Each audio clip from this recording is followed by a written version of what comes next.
Hey everyone, today we are jumping into one of the most critical, most world-changing periods you'll study, AP World History's Unit 6. We're talking about the consequences of industrialization from roughly 1750 to 1900. Our goal here is simple: connect all the big dots, industrialization, imperialism, migration, and get you totally prepped for that exam. All right, first things first, let's talk about why this unit is so important. It makes up a massive 12 to 15% of your entire AP exam. That is huge. So you can see why getting a solid handle on this material is a major key to locking in a great score. So here's how we're going to break it all down. Think of it like a giant chain reaction. We'll kick things off with the engine of change, industrialization. Then, we'll look at the imperial playbook and inspired. After that, we'll dive into the resistance and new economies that popped up, track the huge movements of people around the globe, and then, at the end, we'll tie it all together in one big causal chain. Okay, so the most important place to start is right here. The Industrial Revolution wasn't just about some new factories in England. No way. It created this absolutely insatiable hunger for two things: raw materials to feed the machines and new markets to sell all the stuff they were making. This economic demand, this need, is the spark that lights the fuse for a global domino effect. So let's follow that domino. This desperate need for resources and markets leads industrialized nations to create what you could call a playbook. A set of ideas and tactics they use to justify and then actually carry out this massive imperial expansion all across the world. First up in that playbook, nationalism. You know, as new countries were forming, this really intense competitive national pride bubbled up. All of a sudden, having a globe-spanning empire wasn't just about money. It was a status symbol. It was like a giant global competition. And the more territory you controlled, the more prestigious and powerful your nation looked. And then things get even darker. They started twisting science to back up their ambitions. They took Darwin's survival of the fittest and completely misapplied it to people, creating social Darwinism. The logic, and it was deeply flawed, was basically, hey, we have better technology, so we must be biologically superior. That means it's just natural for us to go dominate other, weaker societies. And of course, they needed a moral excuse, right? That's where the civilizing mission comes in. This was the idea that they were actually helping the people they colonized, by bringing them things like Western religion, education, and railroads. But really, this supposedly noble mission was often just a convenient smokescreen for what was really happening: economic exploitation and political control. Now, this expansion wasn't some one-size-fits-all deal. And for the exam, this is a perfect place to show off your comparison skills. As you can see here, states had a whole toolkit of methods. Sometimes it was just straight-up direct government control, like what Britain did in India. Other times, like in the Congo, a private company would mess things up so badly that the government had to step in and take over. And you also had settler colonialism and the sneakier, but just as powerful economic imperialism. And you have to wonder, how did this all happen so fast? Well, it was only possible because of a huge technological gap. Steamships could suddenly chug up rivers that were once impossible to navigate. The telegraph meant you could send orders across an entire empire in minutes, not months.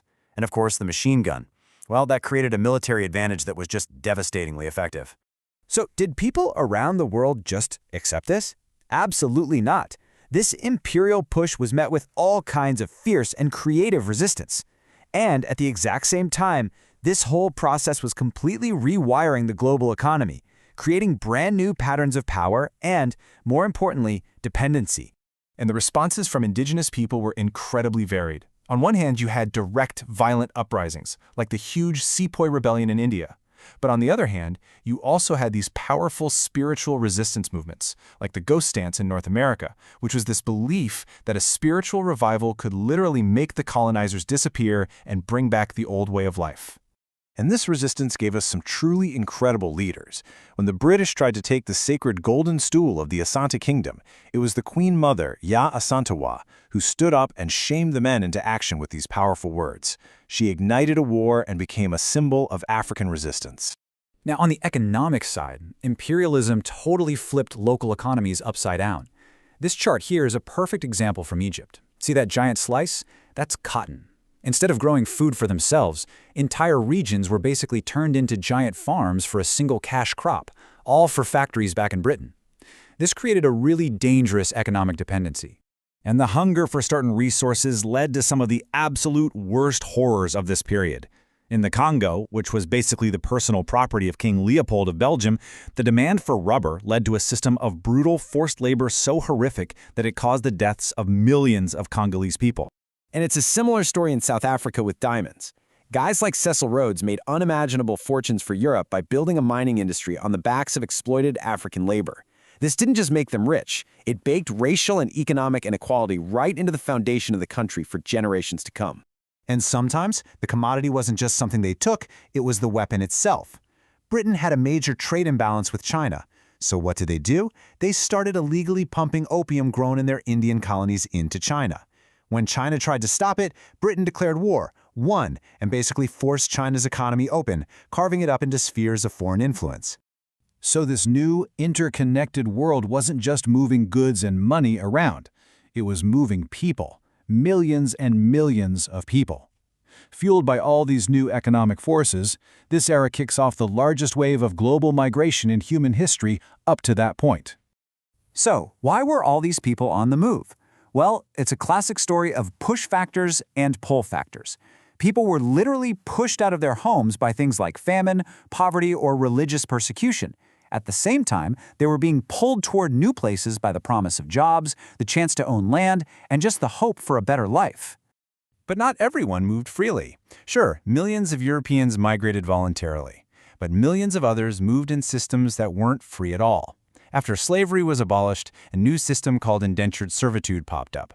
This brought vast numbers of Indian and Chinese laborers all over the world to work on plantations or build railroads, often in conditions that were really, really harsh.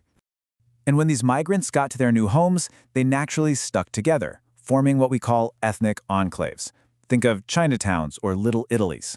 These neighborhoods were so important. They were support systems where you could find familiar food, speak your own language, and just feel a little bit of home.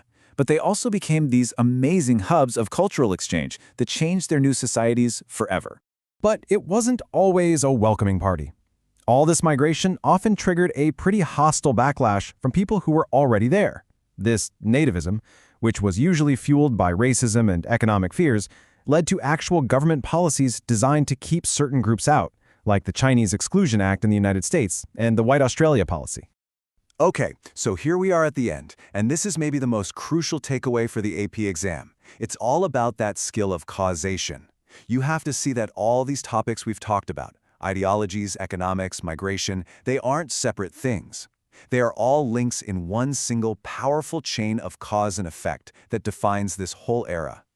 And this slide right here, this is the whole unit in a nutshell.